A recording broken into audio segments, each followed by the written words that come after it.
Turabaramukije kandi turabaha ikaze banywanyi bacu mukurikira ibiganiro n'amakuru tubagezaho. Turi ku munsi wa gatandatu kw'itariki ya 15 Ruheshi 2024, tukaba tubazaniye amakuru ari nayo yacu ya mbere kuri uyu munsi wa gatandatu. Ntimuze gucikwa aho tuza kugaruka mu ngingo zigiye zitandukanye.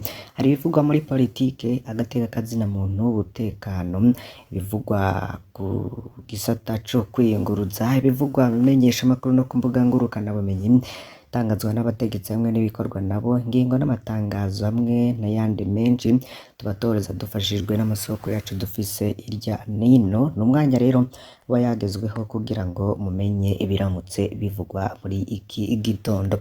Tugiye kugaruka ku majambo y'agahomerabunwa y'akamaramaza umukuru w'inama nshingamateka Daniel Girase Ndabirabe yoba yaratangaje ko ata murundi n'umwe akennye, ndetse akaba yaraye yihanije abashinga amateka guhagarika ingendo yo gucafuza igihugu mu kuvuga ko abarundi bakenye. Ari ku wa kane kw'igenekezo rya 13 Ruheshi mu nama nshinga amateka, Ndabirabe yaragize ati igihe batesha agaciro amafaranga yarabitswe mu mazu, buri munyagihugu wese yatonda amamiliyoni muri banki, ubu naho rero babuze naho bakwiza ibigori bimbuye. Rero ntihagire umushinga amateka asubira kuvuga ko abarundi bakenye, kiretse niba mushaka ko umunyagihugu wese agura indege canke imodoka, ng'ivyo navyo ntivyishoboka. Imvugo rero yarayishikirijwe na Girase Ndabiraye ibabaje abanyagihugu benshi basanzwe bari no mu bibazo bitoroshe mu gihugu. Ku makomante yagiye atandukanye abantu bagiye barashira kuri iyo mvugo yiwe bigaragaramwo umwiheburo. Ikindi nuko umukuru w'inama nshingamateka Daniel Girase Ndabirabe yarayifatiye mu gahanga abashinga amateka bose bari mu batuma igitoro kibura, kuko bari mu bakenyegeza abandi bakagishora mu gihugu c'u Rwanda. Aha rero abantu bakaba biyamirije ayo majambo yo kuvuga ko igitoro kiriko kirashorwa mu gihugu c'u Rwanda, kuko ngo mu gihugu c'u Rwanda ata kibazo c'igitoro gihari, kandi ngo bo baba bafise ikigega c'integabizoza c'igitoro co gushika mu mezi 6 ari imbere. Ivyo vyose tugiye kubigarukaho banywanyi bacu, n'iteka n'umunezero ntangere vyo gusubira kubana namwe. Iyi ni Mboneshakure ya Hejuru TV, ufyonde kuri subscribe canke sabone niba utari wafyondako, wibuke no kubisangiza bagenzi bawe kugira badacikwa n'amakuru yose tubagezaho. Turabahaye ikaze. Ibinyamakuru bigiye bitandukanye biragaruka ku majambo y'umukuru w'inama nshingamateka Daniel Girase Ndabirabe. Yihanije abashinga amateka bose kuborondera izindi mvo baza bakoresha ngo mugabo nasubire kuvuga ko ari abarundi bakenye, ngo kiretse niyaba bashaka umurundi wese atunga imodoka canke indege, yamara ivyo ntibizokwigera bishoboka. Ubwa Daniel Girase Ndabirabe naho yaraye mw'ishamba akabona ingene ubukene bumeze, akarwara indwara za sudama n'izindi, uyu munsi ngo ntiyumva ingene umurundi bita umukene aba ameze, ngo noneho abarundi barafise ibigori vyinshi ngo barabuze naho babishora, ngo kandi nta barundi bakenye ngo kuko bose barafungura. Barera bamwumvirije bamenyesha ko ivyo yaraye avuze ari uko bakora mu gisebe c'amagorwa barimwo yo kurara inzara no kubura ibintu vyose vyankenerwa mu buzima. Ubwabo rero ngo yoshaka yovuga make, ngo harya uwukize isemu yibagira icamwirukana, ngo yamara hari abandi bantu bari bakomeye kw'isi ngo uyu munsi batacibuka, ngo babaye barareka umuntu nk'uyu atanico amaze. Umukuru w'inama nshingamateka y'u Burundi Daniel Girase Ndabirabe rero akaba yifatiye abashinga amateka mu gahanga bose, ababwiriza ko bari mu batuma igitoro kibura, nk'uko rero yabishikirije, akavuga ko abantu bari kunyegeza igitoro, umuntu agafatanwa litiro 3,000 canke litiro 5,000. Akaba rero atumva ingene abashinga amateka baca bavuga ko ata gitoro gihari, kandi muri bo nyene usanga harimwo abamenyegeza mu mazu canke bagenzi babo, abo ngo mbere akaba ari nabo baca bagaruka bakakigurisha amahera menshi, ngo hanyuma bakongera bakitangaza kumwe abazungu bagira mu gutuma amananiza n'ingingo zikenesha abarundi, ngo bagaca bagaruka bifata mu mafigo batwenga ngo ibihugu vya Afurika ntibizigera bitera imbere kandi bariko barasahura. Umukuru w'inama nshingamateka akaba yemeje ko banyegeza igitoro ngo kugira ngo abantu bagumuke. Daniel Gerase Ndabirabe wewe abona ko inama nshingamateka arongoye ngo ikwiye gusaba leta y'u Burundi ngo kugira ngo isubizeho igihano co kwicwa umuntu afashwe yiba anyagiza igitoro ngo ace yicwa, ngo kumbure vyogabanuka kuko ngo abantu bari gusubiza igihugu nyuma no gutera ingorane abenegihugu. Yaciye yongera rero kwifatira muganga abashinga amateka ko hari ivyo bavuga rimwe na rimwe ko muri batabona neza, niko rero guca ababwira ko hari abantu bava mu Burundi ngo bakaja kuvuga hanze ko Burundi batobuha igitoro kuko Burundi budashobora kuriha. Gerase Ndabirabe rero akaba yaciye yagiriza abashinga amateka bose ko ibintu nk'ivyo batabivuga. Kuri ivyo rero abanyagihugu rero bakabona ko iyo mvugo y'umukuru w'inama nshingamateka y'u Burundi wihwejeje, ndetse bakaba bagaragaza ko leta y'u Burundi vyahitaye kuba amazi gutorera umushi ibibazo bihanze u Burundi harimo n'ico c'igitoro. Umukuru w'inama nshingamateka y'u Burundi rero yabandanije avuga amajambo atari meza afatiye ku kibazo cabaye akananira abahinga c'igitoro. Daniel Gerase Ndabirabe akaba yaragirije amateka atakurya umuntu ko bari mu batuma igitoro kibura kuko bari mu bakinyegeza, ndetse abandi ngo bakagishora mu gihugu c'u Rwanda. Abavyumvise rero bakaba bakubiswe n'inkuba bati kubona yubahuka akavuga igitoro bakanyegeza ngo kugira ngo bagishore mu gihugu c'u Rwanda ngo nakamaramaza kumva hari umutegetsi yubahuka kuvuga gutyo mu gihe mu gihugu c'u Rwanda ata kibazo c'igitoro kihavurwa. Aho wowe utuye hose uraronka igitoro uko uvyifuza amasaha ariyo yose. Gusa ivyo gusa rero aba bashinga amateka baragirizwa kandi kuba bari mu batera ibibazo bijanye n'amafaranga y'agaciro mu kureka kuyajana muri banki ngo hanyuma bakaja kuyadandariza mu gifuri hamwe no kuyubakisha ibizu. Igitangaje rero ngo bagaca bagaruka bakarira mu bandi. Kubwe rero abona ko bari bakwiye kuvuga abantu bose babona ko bafise amafaranga menshi ngo hanyuma bagafatwa bakamanikwa kw'ipoto. Naho honyene rero igihugu baratangazwa n'iyo mvugo nk'iyo ku muntu ajejwe kubahiriza amategeko. Bati vyogenda gute kugira ngo abantu bicwe abandi bamanikwe ku mapoto mu gihugu kigengwa n'amategeko? Bati bwa bundi nico gituma igihugu kiri mu kaga ngo kuko gitwarwa n'abantu batazi ico itegeko rivuga, abandi bakaba bibutsa Ndabirabe ko yomenya ko igihano co gupfa cakuweho mu gihugu c'u Burundi. Niyo nkuru ya mbere rero twari twabatunganirije mu vyari bigezweho cane muri iki gitondo. Reka rero tubagezeho n'iyindi inkuru igezeko. Ku itariki y'umunani ukwezi kwa gatandatu 2024 Komiseri Moise Arakaza bataziranyeganyega yaragandaguye umunyagihugu yitwa Joseph Habiyaremye wo muri komine Kabarore, amwagiriza ko yoba ashoreka mu gihugu c'u Rwanda. Iminsi rero ikaba ibaye umunani nyeganyega adahaniwe ico caha.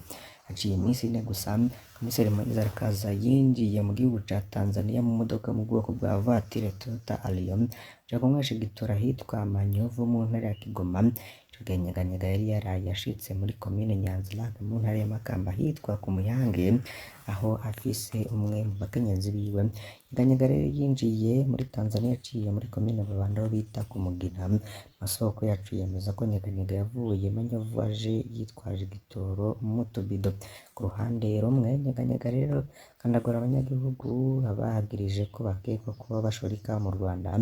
Urundi ruhande we nyene akagurira igitoro muri Tanzania akongera acinza mu Burundi atanga umanzi. Ubwo ntiyarakwiye no guca yirasa nawe nk'uko umukuru w'inama nshingamateka yavuze ko unyegeza igitoro wese azomanikwa kw'ipoto. Komiseri Moise Arakaza ngo igipolisi muri komine Kabarore mu ntara ya Kayanza atera ubwoba abanyagihugu n'abajejwe intwaro akemeza ko ivyo akora vyose yabitumwe na Perezida Ndayishimiye. Benshi rero bakaba basaba ko Moise Arakaza yofatwa agahanwa bimwe vy'akarorero.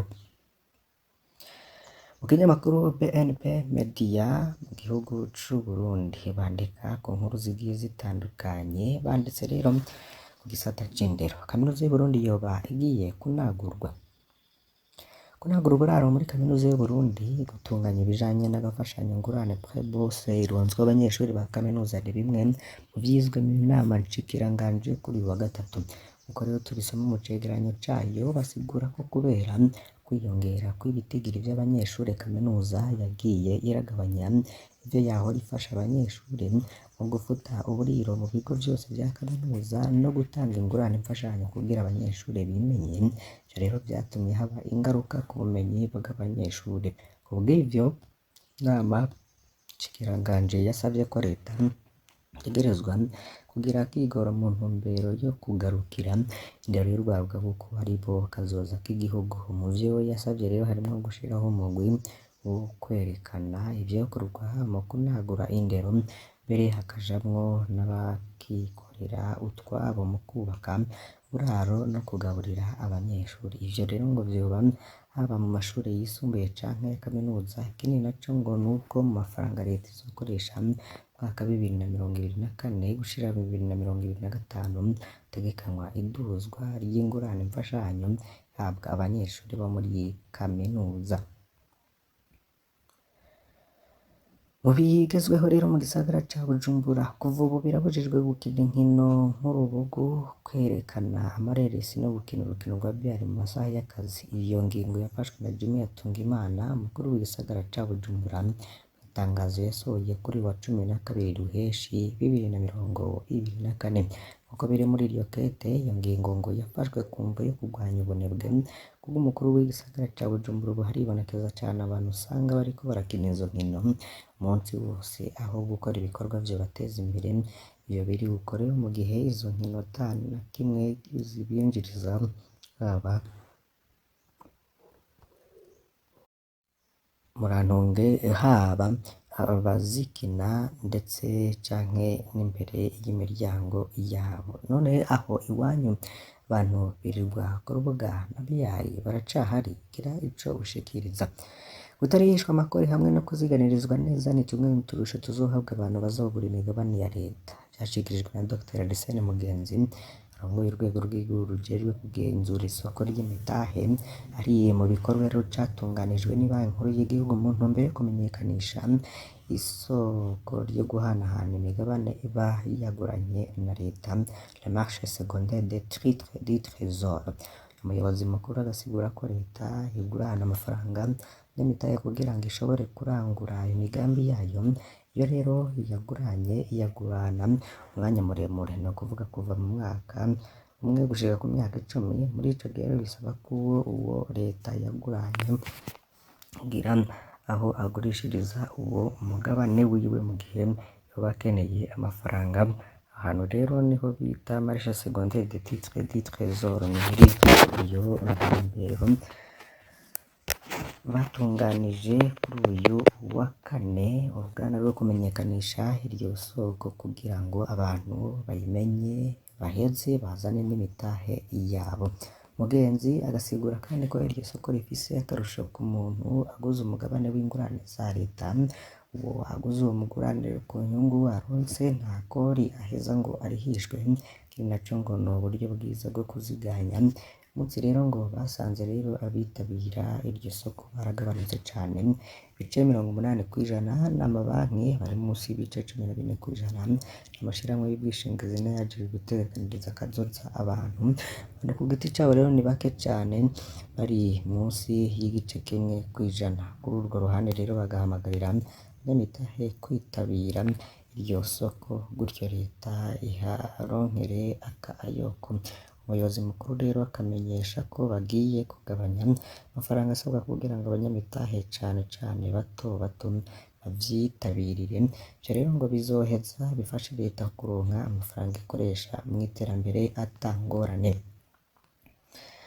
Turabakengurukiye cane banywanyi mudahwema gukurikira iyi mboneshakure ya Hejuru TV. Ni umwanya twari twabateguriye ayo makuru, ntimuze gucikwa n'andi tuza kubagezaho kuri munsi wa gatandatu. Turaza kubana mu bisata bigiye bitandukanye tuza kubateguriramwo inkuru zigiye zitandukanye.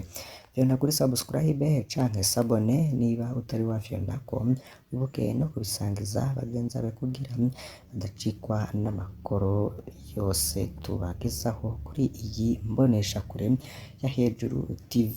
Turabakengurukiye cane kandi mugire umunsi mwiza, muze kuronka umwimbu mu vyo mukora vyose.